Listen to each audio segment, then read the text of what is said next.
रात मेहनत करता है, अपने पसीने से जमीन को सींचता है, फिर जाकर उसे फसल रूपी फल मिलता है।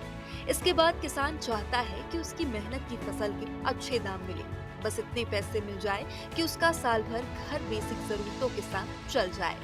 और इसी बेसिक जरूरत को छत्तीसगढ़ के मुखिया सीएम विष्णुदेव साय ने गहराई से समझा और सत्ता में काबिज होने के बाद किसान की धान की फसल को 3100 रुपए प्रति क्विंटल की दर से खरीदने का फैसला लिया। अब प्रदेश के किसान अपनी धान बेचकर आर्थिक रूप से मजबूत बन रहे हैं। प्रदेश के साथ महासमुंद जिले के किसान भी सरकार की योजना का भरपूर लाभ उठा रहे हैं। धान बेचने से मिलने वाली राशि से किसानों की जरूरतें पूरी हो रही है, जिनसे उनके चेहरे पर एक अलग ही उत्साह और सुकून देखने को मिल रहा है। पहले किसानी जैसे हम करत रहें तो में अधिक लागत आत रही से जेकर से कुछ नहीं बच पात रही। और आज जब सरकार के द्वारा 3100 रुपया में धान खरीदी करे जाते, तब से ऐसे लगते हमला कि हमारा ला बहुत ज़्यादा मुनाफा होते। और ये मुनाफा में जो हमारा बचत होते, वो राशि से मैं अपन ट्रैक्टर खरीदे हूँ। ट्रैक्टर खरीद के खेती बाड़ी करत हूँ। आज बहुत खुशहाली लगते कि मैं खेती बाड़ी में बहुत इनकम है। अब ये तो 3100 धान खरीदी सरकार कर रही, इससे तो किसान लोग को बढ़िया फायदा हो रहा है, हमें भी मुनाफा हो रहा है।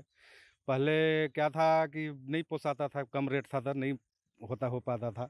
अब है कि कुछ बचत पैसा बच रहा है, उससे आदमी दूसरा काम भी कर पा रहा है। जैसे कि अब मैं यहीं पे एक पोल्ट्री फार्म बना रहा हूँ इसी प्लाट में, ये सब फायदा अपने को मिल रहा है। चलिए अब धान को लेकर महासमुंद जिले को बारीकी से समझते हैं। दरअसल महासमुंद जिले की 70% आबादी कृषि पर निर्भर है। यहाँ पर 1,62,295 किसान धान बेचने के लिए पंजीकृत हैं, जिनमें से 1,53,281 किसानों ने 3100 रुपए प्रति क्विंटल के हिसाब से धान बेचा है। जिले में धान का रकबा 2,88,835.76 हेक्टेयर है, जिसमें से धान बेचने वाले किसानों का रकबा 2,12,810.41 हेक्टेयर है।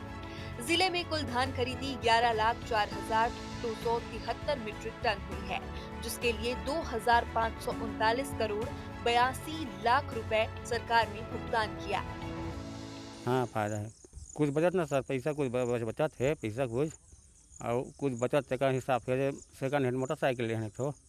साय सरकार ने जब से धान खरीदी 3100 रुपए प्रति क्विंटल की है, लगातार किसानों की रुचि खेती की ओर बढ़ रही है। धान बेचकर किसानों की आर्थिक स्थिति लगातार बेहतर होती जा रही है। धान बेचकर किसान ट्रैक्टर खरीदकर सुविधाएं बढ़ाने के साथ साथ दूसरे आर्थिक आय के साधनों में आय अर्जित कर रहे हैं। इतना ही नहीं, आर्थिक मजबूती बढ़ने से किसान अब अपने बच्चों की शादी भी बेहतर तरीके से कर पा रहे हैं। हाँ, फायदा मिला थे ना। खेती किसानी अब कहीं कहीं खर्चा लोग लेके मन के सब खर्चा करते हैं। अब नाती के शादी करे होगा, धूमधाम से करे हों। जब से साय सरकार ने 3100 रुपए प्रति क्विंटल धान खरीदी की है, तब से किसानों की संख्या में लगातार बढ़ोतरी हो रही है। जिले के कलेक्टर भी मान रहे हैं कि किसान काफी समृद्ध हो रहे हैं। कि विगत वर्ष जो धान खरीदी हुई थी उसमें 1,62,000 के करीब किसानों का पंजीयन महासमुंद जिले में हुआ था जो धान बेचना चाहते थे, और 1,53,000 के करीब किसानों ने अपना धान बेचा था। महासमुंद जिले में कुल 11,04,000 मैट्रिक टन की खरीदी हुई थी, जिसके एवज में 2500 करोड़ से अधिक की राशि जो है किसानों के खाते में सीधे गई थी। इससे देखा गया है कि हम भी जब फील्ड में जा रहे हैं तो किसान जो है उनकी जो दिनचर्या होती है, चाहे उनकी जो आर्थिक हम जो स्वावलंबन की बात करते हैं उसकी तरफ सभी किसान बढ़ रहे हैं, और कुछ अपने परिवार के उपयोग में इन पैसों को यूज़ कर रहे हैं, कुछ लोग अपनी खेती बाड़ी में यूज़ कर रहे हैं। अभी खरीफ का सीज़न भी है और कुछ लोग ट्रैक्टर ले रहे हैं, घर में शादी कर रहे हैं। तो ओवरऑल देखा जाए तो धान खरीदी के संबंध में जो बोनस की राशि आई थी उससे किसानों को बहुत लाभ हुआ है। छत्तीसगढ़ के किसानों की मुख्य फसल धान है।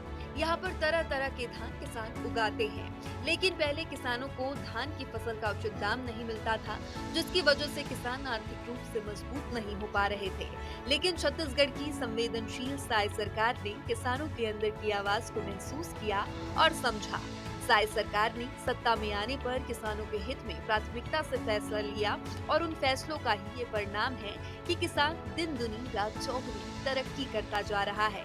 यही वजह है कि प्रदेश के अन्नदाता साय सरकार को दिल की गहराइयों से धन्यवाद दे रहे हैं।